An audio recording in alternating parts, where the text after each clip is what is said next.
Well, just finished the communication workshop. Had some amazing participants in that workshop, and I wanted to come on here and share a little bit about how common it is for all of us people, all of us human beings, to be stuck in our patterns of default communication. I would say the most impactful part of our communication workshop we just had was recognizing how much we communicate in predictable ways. If we're triggered in a certain situation, if we are agitated or having an emotional reaction to a certain situation, we can almost guarantee what we're going to say next in that situation. We've got these patterns that have been built to try to protect ourselves. And so what we were working on the workshop today was looking at what is it that I'm avoiding saying? What is the thing that I'm scared to say? So I'm doing all these other things. And one of the topics was emotional expression. And many of us struggle to express what it is we're genuinely feeling in that moment. And so what we were practicing on the call was to look at what could I say that would be moving in the direction towards vulnerability, but would be feasible for me. And so one of the examples might be like, I'm scared to tell them that I have this fear of abandonment. Understandably so. That's a big thing to share. And so then it's like, okay, if that feels too big for you, what's something that's smaller than that? Well, it might be, I'm feeling a little insecure right now. Or I'm noticing myself starting to get a little clingy. And it's like, if that's feasible for you, then that might be the great place to start. Because if you can give yourself permission to say something in that direction, connections will, hopefully I'm back now. Let me know if the sound goes out. And so we're just practicing that because whenever we're agitated or triggered or scared, we go this runabout way to try to protect ourselves. So we start to make obligations of people. We start to try to get them to do things. We start to imply and assert and project onto each other, rather than saying the one thing that has ownership over our own experience. And so one of those things might simply be, I want to blame you for how I'm feeling. And that's probably going to make you react. But that feels easier than me simply saying, I'm scared to have this conversation with you and I'm not sure what I'm going to say. Do you have any ideas? Notice how that takes a lot more courage to speak from I and what I'm feeling and what I'm nervous about and what I'm trying to protect myself from versus you should do this and you should change that. And if only you would. This other couple's doing that. You should probably do that too. That is not going to enroll us or enroll your partner or a date in connection. It's going to create obligation. Like many of us know, I don't know about you, but the more obligated I feel to do something, the less I want to do it. I want to do the opposite of that thing. And so the communication workshop was really about creating some tools and pathways for us to have new kinds of conversations that allow us to connect and have what we really want. So if you wanted to experience that workshop, you still can purchase the recording with the link in my bio. If you want to experience coaching, sign up for a discovery call with a member of my team. We've got 2 programs starting out in the next 2 weeks. Next week. So if you want to experience that, apply for a call with a member of my team.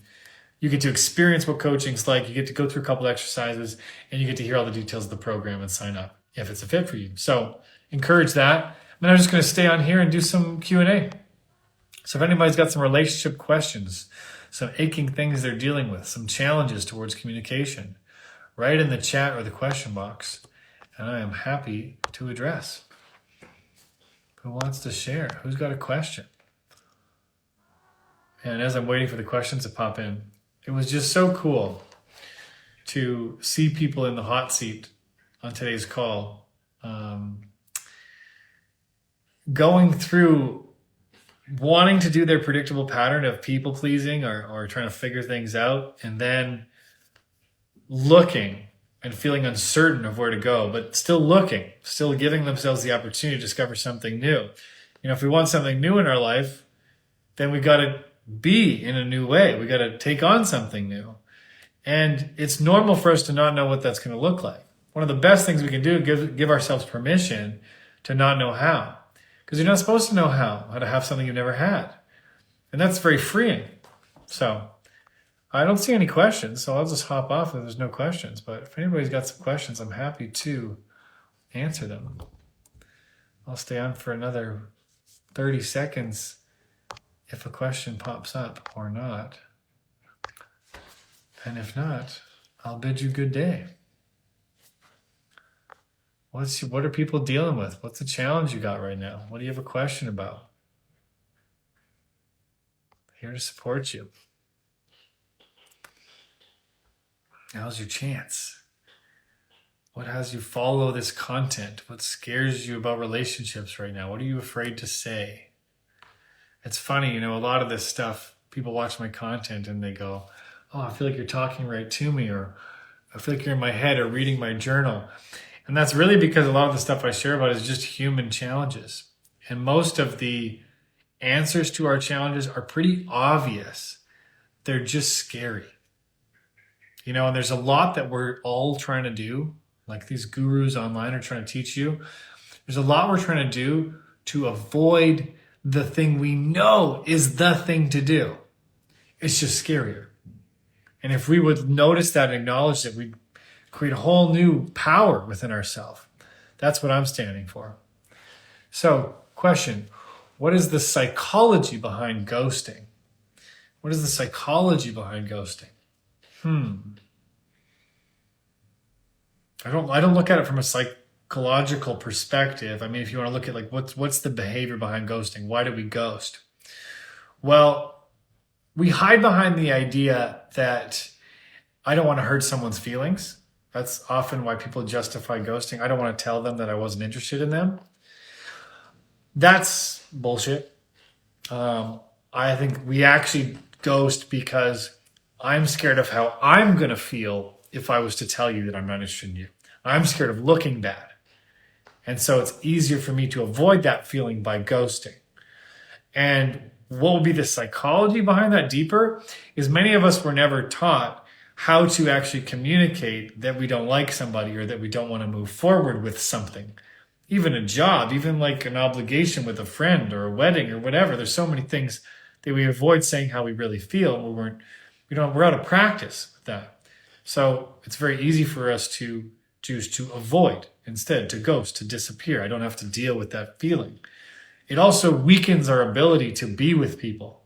If you want to transform ghosting for yourself, you want to look at what it's costing you to take on that behavior.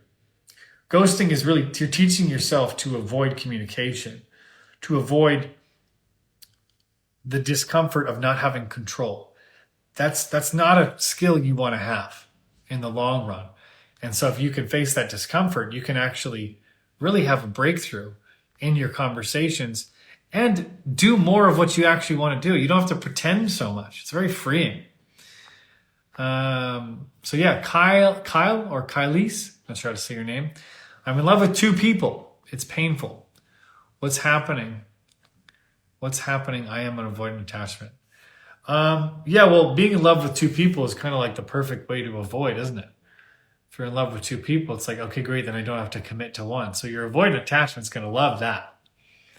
Now, there's one thing, I look at relationships in maybe a unique way to some, but to me, being in love is not so much the hard part. It's loving someone, choosing someone, And so often we're kind of like waiting to have a sign to help tell me who I'm going to choose, instead of recognizing that when I do choose, that's when the relationship can get really good because I've committed to it. But a lot of us are waiting to commit, waiting for something to tell me I should commit, rather than leading the way and taking on a commitment. So I get that's probably confusing for you to be in love with two people. And notice what you get out of it. Because there's kind of like a thing you get out of that. Your avoidant attachment is going to love that because it doesn't have to deal with the level of intimacy that it would be to commit to one. And so you got a great opportunity here to transform that avoidant attachment, but it's going to take some amazing courage from you. Why do men go silent? Well, I don't speak to gender on purpose on all my content. You notice I don't talk about men or women. I talk about people because women go silent, men go silent. So it's not a man thing. But why do people go silent?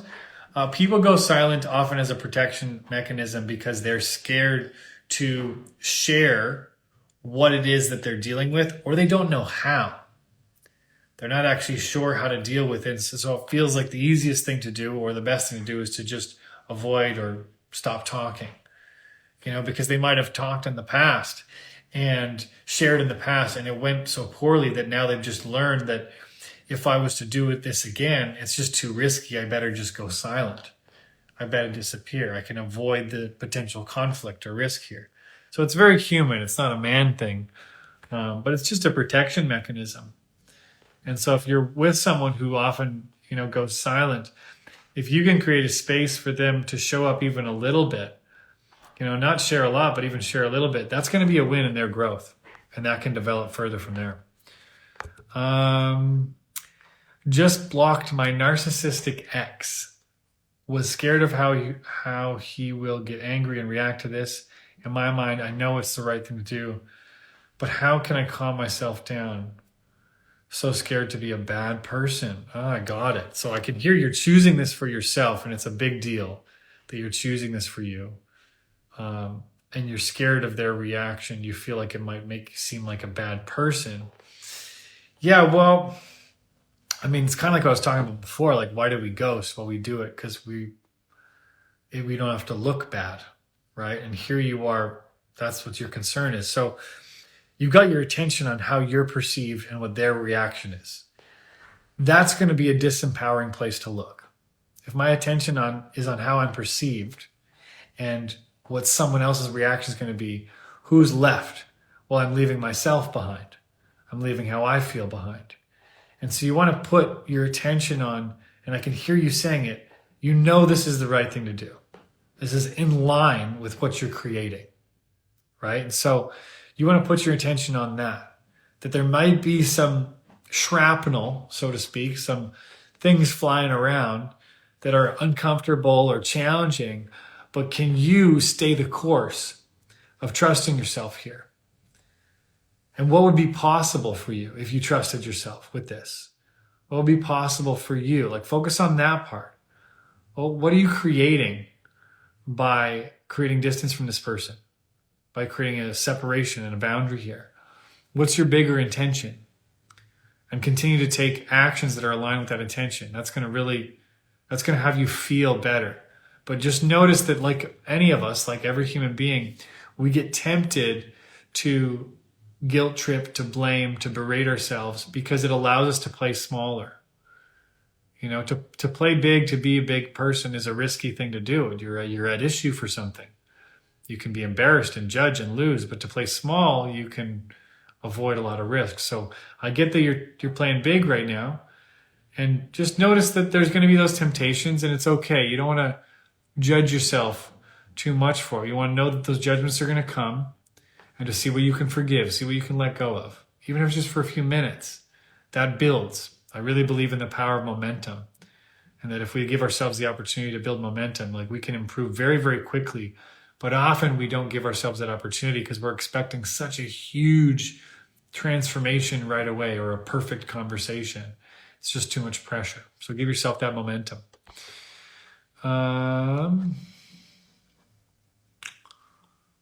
There's great, lots more questions coming in.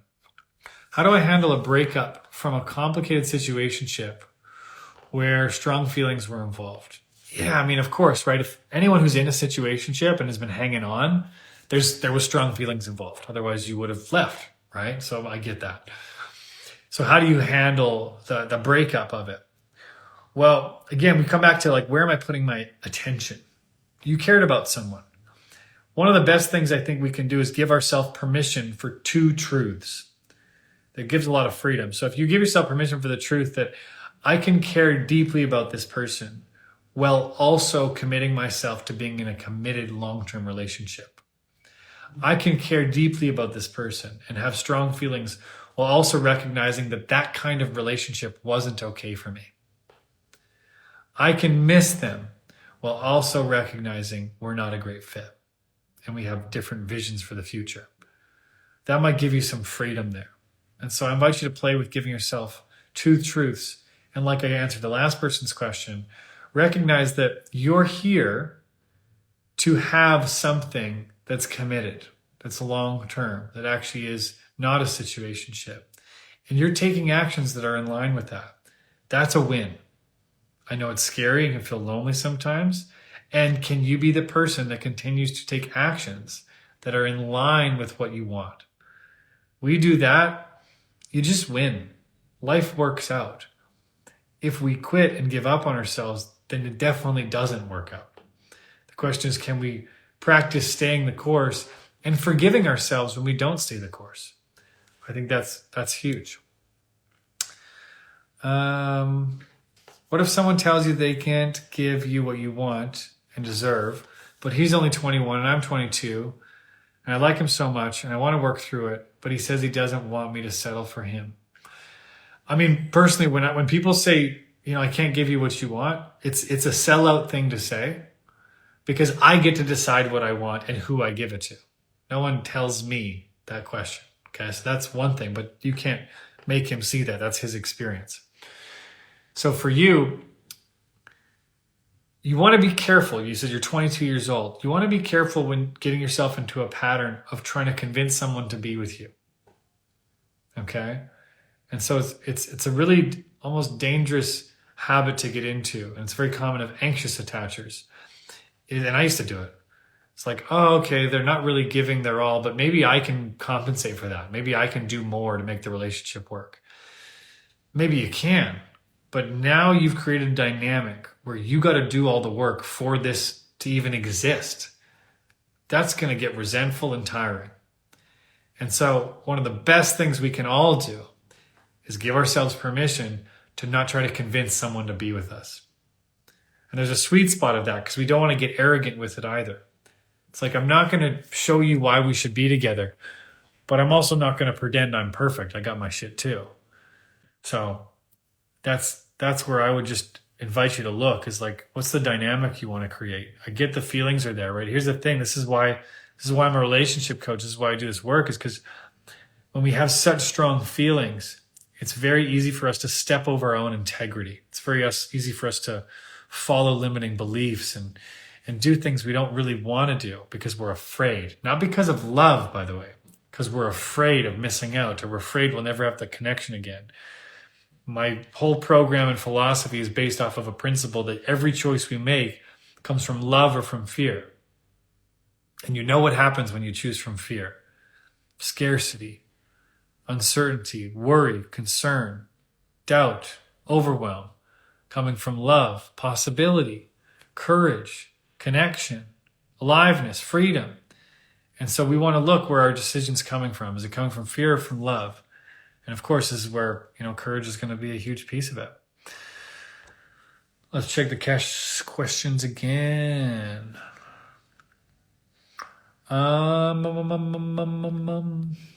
So, what is the process of healing your avoidant attachment? Yeah, so avoidant attachment is a doozy. That's a big one. My wife's a recovering avoidant attacher. I'm a recovering anxious attacher. I say recovering because we're both secure most of the time, and we get triggered like anybody. And when we do get triggered, we get triggered into those states. And so avoidant attachment is one where I'm afraid of intimacy. I'm afraid of deeper connection because I'm afraid if I go that deep, I'm going to be screwed over or lose something. And so I avoid that by not letting myself get too close. And so how do we work on that? Well, we work on that in like bite-sized chunks. If I can let myself get closer, just to the degree that I'm willing, if I can stay at the table, if I'm in an uncomfortable conversation where I feel like I'm being called out, maybe my win is just not walking away. Maybe I usually walk away, and my win would be just to stay in the conversation and listen. Maybe I usually stay, but I don't share. So maybe my win there is, can I just share one thing that I'm dealing with? I think one of the best things I've seen avoidance progress quickly in is to share what they're scared of in that moment. And sometimes that simply looks like, I'm not really sure how to connect with you right now. Or I don't really know what to say. My habit is to run right now. I want to get out of this situation. And I'm trying to work on that. Just saying that could be monumental. And it'll create this domino effect of you moving more and more towards being secure. But you want to look at it like a practice, like a percentage process that you're building upon. So thank you for that question. Awesome, you guys. I'm just going to pop off here. If there's any more questions, I'll see one more. I'll do this one. Should one state their revelation of their ineffective communication with an ex, or is it a lost cause? I would say don't. I think when you discover something about your partner and you want to show it to them, the really key thing you're forgetting is you didn't ask them if they want to hear it.